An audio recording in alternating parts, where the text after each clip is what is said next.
Hi, I'm Anne Vipond, author of Mediterranean by Cruise Ship, and for this port short we have an overview of an exciting med cruise we were on a few weeks ago aboard Holland America's beautiful New Amsterdam.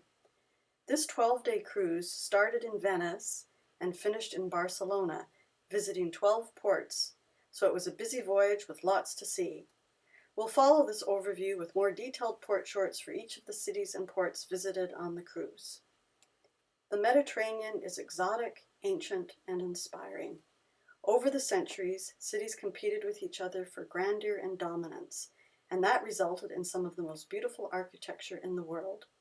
And perhaps there is no better way to see the cities and ports of a grand Mediterranean tour than on board a cruise ship. Our first thrill in Venice was taking a fast water taxi from the Marco Polo airport to our hotel in the city. Along the way, we passed sites that have made Venice famous, including St. Mark's Square and the Grand Canal, before pulling up to our small hotel on the Giudecca Canal. This is the largest canal within Venice and leads to the cruise terminal, and so each morning we would see ships arrive.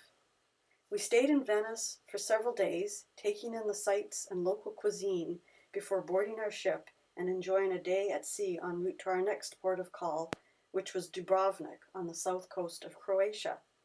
Here you can, for a small fee, walk along the top of ancient walls that protected the city from invaders back in the Middle Ages, including Venetians.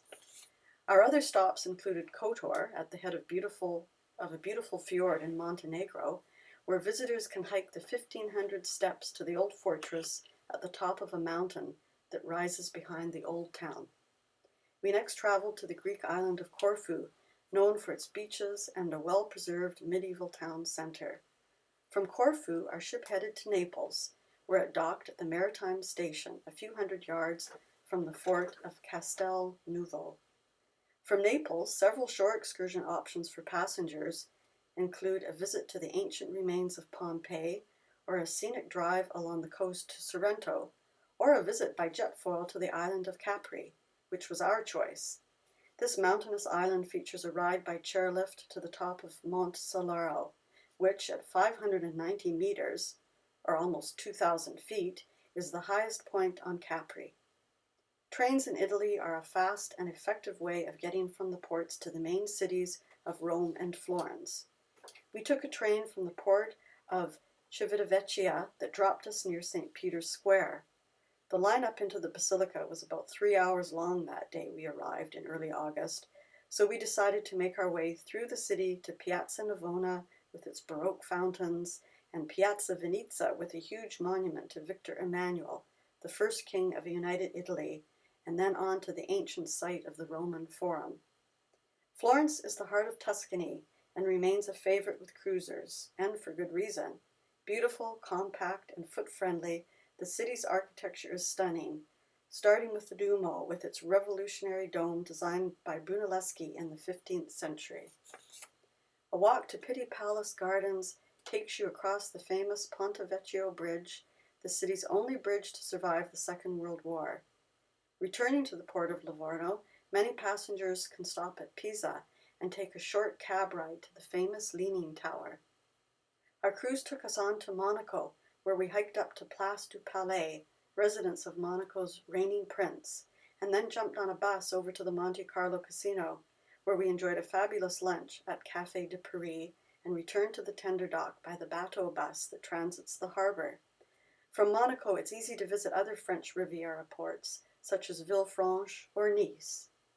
This was a port-intensive cruise, and we still had Marseille to visit.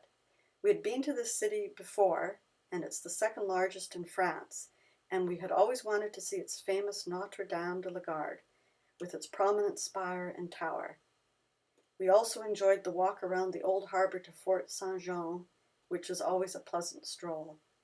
All that was left now was our ship's overnight stay in Barcelona, a city we have always enjoyed. Between the visionary architecture of Antonio Gaudi and the narrow streets of the Gothic Quarter, there is much to explore in this port. Our wonderful cruise was over, but the sightseeing wasn't. We took the train to Paris and stayed there for a few nights, and that will be a highlight of a future port short. Meanwhile, If you would like to learn more about Mediterranean cruising, our book covers the ports discussed here and much more. Ciao for now.